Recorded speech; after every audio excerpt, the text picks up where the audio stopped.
Hello dear students, आज आपण तुमचा जो काही 12वा चॅप्टर आहे त्याचं नाव आहे फूड फॉर ऑल म्हणजे अन्न सर्वांसाठी. या चॅप्टरचा जो काही एक्सरसाइज आहे तो पाहणार आहोत. तर चला आपल्या आजच्या या एक्सरसाइजच्या भागाला सुरुवात करूया. तर पहिल्यांदा आपल्याला देण्यात आलेला आहे प्रश्न क्रमांक 1, व्हॉट्स द सोल्युशन. म्हणजे आपल्याला या ठिकाणी एखादी सिच्युएशन दिलेली आहे आणि त्या सिच्युएशन मध्ये आपण काय करायला हवं हे या ठिकाणी विचारलेले.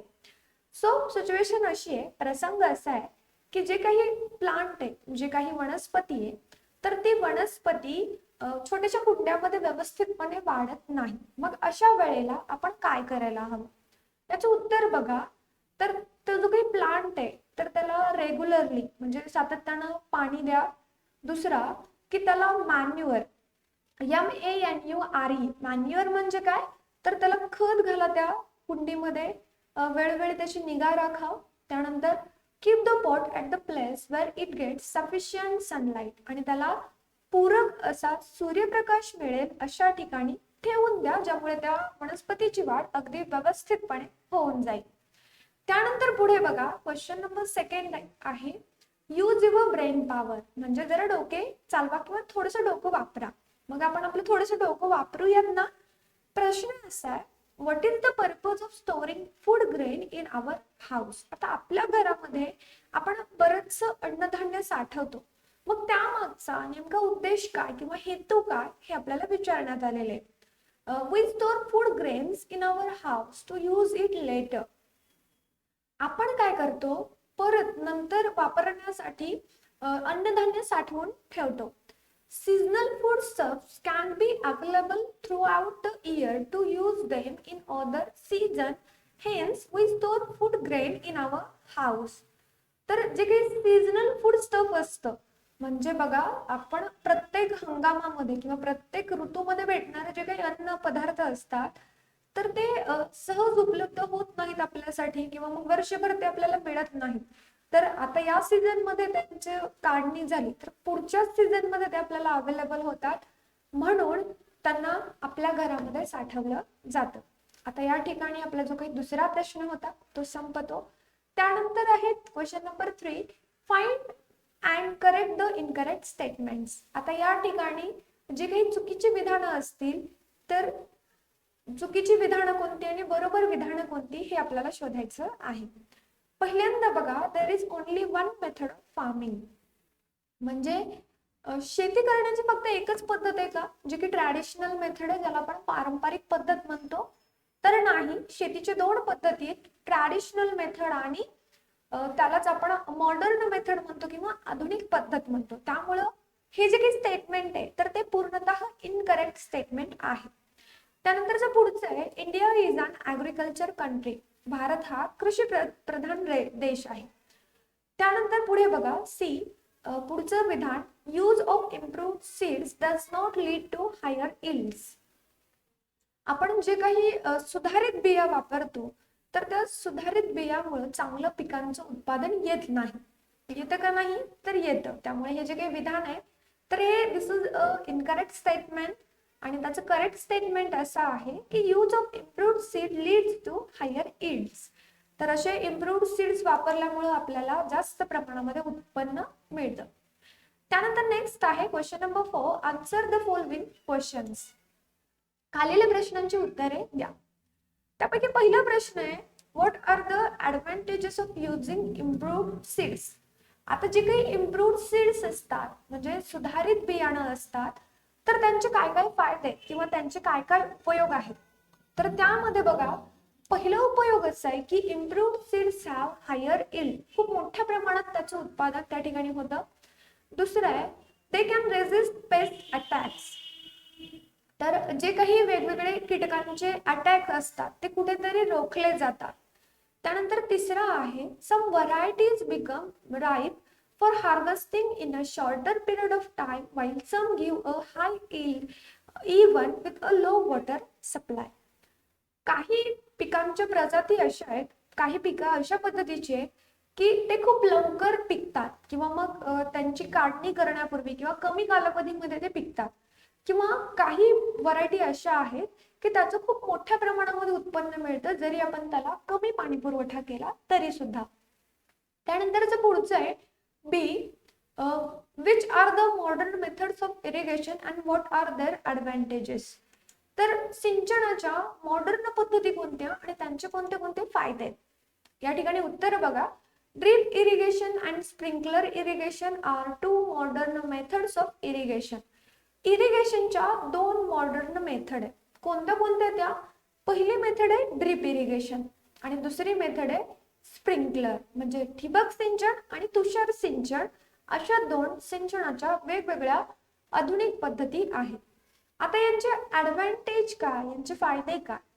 पहिली आहे फुल use is made up of available water. जे काही आपल्याकडे उपलब्ध पाणी आहे तर त्या पाण्याचा आपण पुरेपूर वापर त्या ठिकाणी या दोन पद्धतीमध्ये करू शकतो. दुसरा आहे roots of the crops get enough water.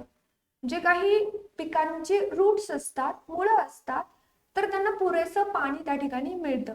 आणि त्यानंतरचा तिसरा ॲडव्हान्टेज आहे तो म्हणजे काय की जर त्यांना पाणी आपण दिलं नाही किंवा जे काही पाणी वेस्ट होणार नाही किंवा त्याद्वारे इव्हॅपोरेशन होण्याचे चान्सेस सुद्धा त्या ठिकाणी कमी असतील कारण पाण्याचा लॉसच होणार नाहीये.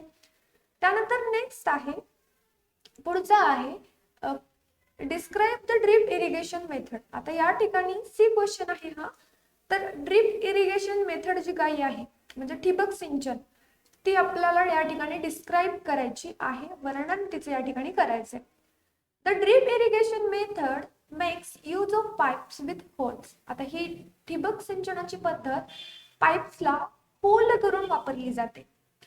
This ensure that the required amount of water drips only near the plants.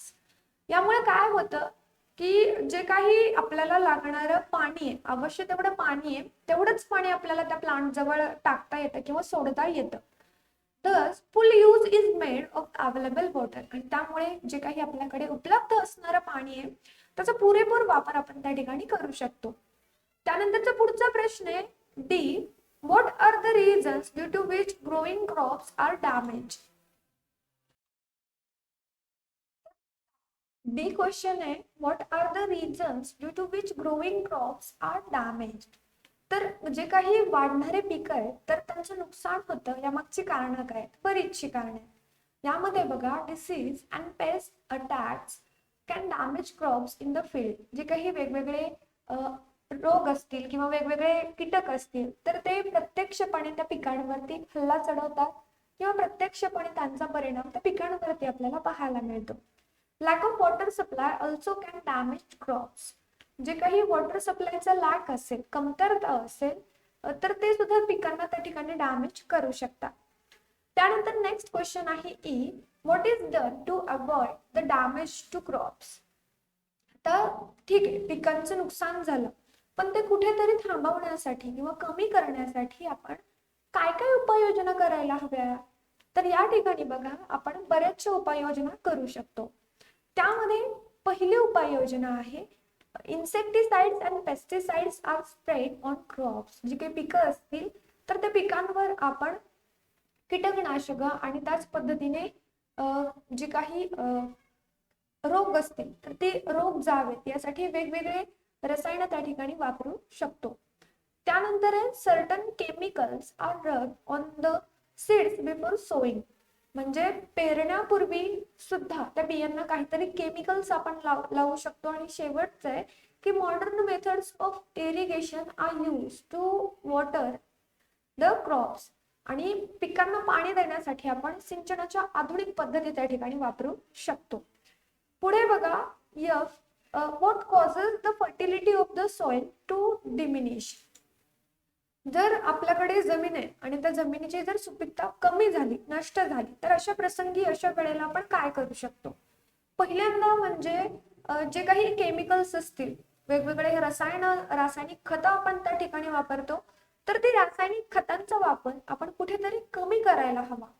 आणि त्यानंतर आहे की जास्त प्रमाणामध्ये आपण त्या जमिनीला पाणी द्यायला नकोय किंवा एक्सेसिव्ह जो काही वॉटरचा यूज असेल तो कुठेतरी स्टॉप करायला हवा. त्यानंतरचा पुढचा प्रश्न आहे G. What changes has modern technology brought about in methods of farming. म्हणजे शेती करण्याच्या पद्धतीमध्ये किंवा शेतीच्या कोणत्या कोणत्या गोष्टींमध्ये आपल्या आधुनिक टेक्नॉलॉजीनं, आधुनिक तंत्रज्ञानानं बदल घडवून आणलेले आहे. त्यामध्ये बघा, modern technology of agriculture uses improved seeds that gives higher yields.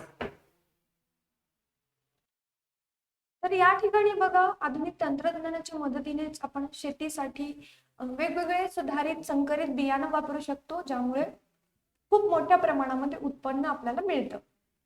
त्यानंतर दुसरा मुद्दा हा की आपण सिंचनाच्या ज्या काही वेगवेगळ्या पद्धती आहेत, त्याच्यामध्ये ठिबक सिंचन असेल किंवा तुषार सिंचन, ज्याला आपण ड्रिप इरिगेशन आणि स्प्रिंकल इरिगेशन म्हणतो, ते वापरू शकतो.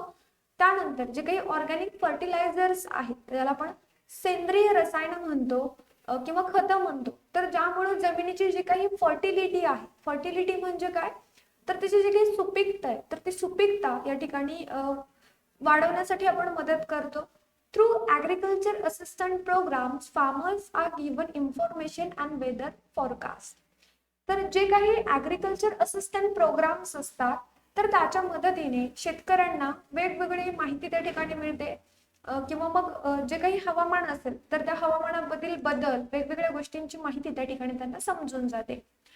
आता या ठिकाणी जी प्रश्न संपतो, आता आपण एच क्वेश्चन कडे वळूया. सो एच क्वेश्चन काय म्हणतो बघा, what methods are use to preserve food grain. Food grain preserve करण्यासाठी, ते साठवण्यासाठी आपण कोणत्या कोणत्या मेथड्स त्या ठिकाणी वापरायला हव्या. So first, the grain is dried well in the sun and fill in sacks. जे काही अन्नधान्य असतं त्याला आपण प्रखर सूर्यप्रकाशामध्ये वाळवायला हवं आणि त्यानंतर आपण त्याला काय करायला हवं, पोत्यांमध्ये भरायला हवं. To prevent damage by pest, chemicals and spread at the place of storage or all around it. आपण ज्या ठिकाणी ते पोते ठेवणार आहोत, ज्याच्यामध्ये धान्य असेल आपलं वर्षभराचं, तर त्या परिसराला किंवा त्या आजूबाजूच्या प्रदेशाला आपण एखाद्या केमिकलनं फवारून घ्यायचं किंवा त्या ठिकाणी कीटकनाशक आपण ठेवू शकतो, ज्यामुळे त्या ठिकाणी कीटक येणार नाही. त्यानंतर आहे neem leaves are mixed in the grain.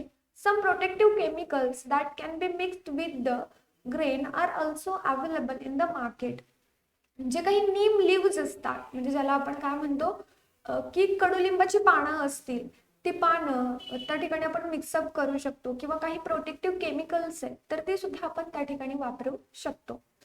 Storage places are always kept dry and airy to prevent fungus formation.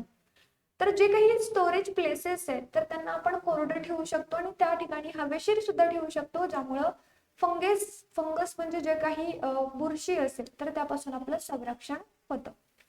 या ठिकाणी आपला जो काही दुसरा प्रश्न आहे तो संपतो. आता आपण तिसऱ्या प्रश्नाकडे, या ठिकाणी आपला हा तिसरा प्रश्न आहे, तर हा तिसरा प्रश्न आहे, चौथा प्रश्न संपतो.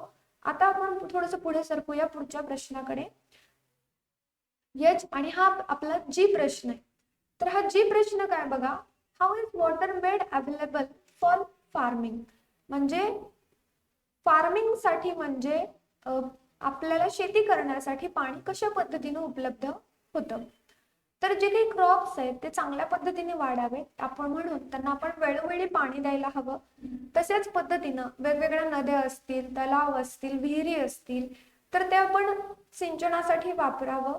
त्यानंतर आहे की खूप मोठ्या प्रमाणामध्ये आपण वेगवेगळ्या डॅम्स मध्ये, म्हणजे धरणांमध्ये म्हणा किंवा मग बंड्स मध्ये काय करतो की कुठेतरी त्यांना पाणी स्टोअर करतो, ज्यामुळे आपल्याला नंतरही ते पाणी वापरता यावं. त्यानंतरचा पुढचा प्रश्न आहे प्रश्न क्रमांक 5, मॅच द फॉलोइंग, म्हणजे जोड्या लावा. आता या ठिकाणी बघा, grain stored in a damp place, काय होतं, त्याच्यावरती फंगसचा अटॅक होतो. त्यानंतर आहे grain stored in a dry air. Dry air म्हणजे कोरड्या ठिकाणी जर आपण धान्य ठेवलं, prevents growth of fungus on the grain. तर जे काही फंगस असतात, तर त्याची जी काही ग्रोथ असेल, तर ते कुठेतरी प्रिव्हेंट केली जाते. आणि शेवटचं आहे adding proper chemicals to the stored grain. आपण जे काही धान्य स्टोअर करणार आहोत, तर त्याला प्रॉपर केमिकल्स ऍड करणं, तर प्रिव्हेंट इन्सेक्ट इन्फेक्शन्स. जे काही इन्सेक्टचे इन्फेक्शन्स आहेत, ते कुठेतरी त्या ठिकाणी काय केले जातात, प्रिव्हेंट त्या ठिकाणी केले जातात. यानंतर तर विद्यार्थी मित्रांनो, या ठिकाणी आपला जो काही स्वाध्याय आहे या संपूर्ण पाठाचा, जो काही एक्सरसाइज आहे तो संपतो. आता या ओव्हरऑल एक्सरसाइज मध्ये जर तुम्हाला काही अडचणी आहेत तर लगेच कमेंट करा किंवा मग आपला जो काही ऑफिशियल नंबर आहे त्यावरती तुम्ही मेसेजच्या स्वरूपात तुमच्या अडचणी विचारू शकता.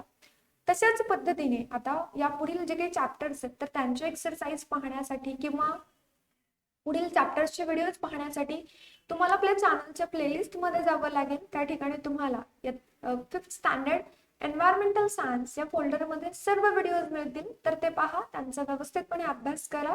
काळजी घ्या स्वतःची. Bye guys, take care. We will meet again in the next session.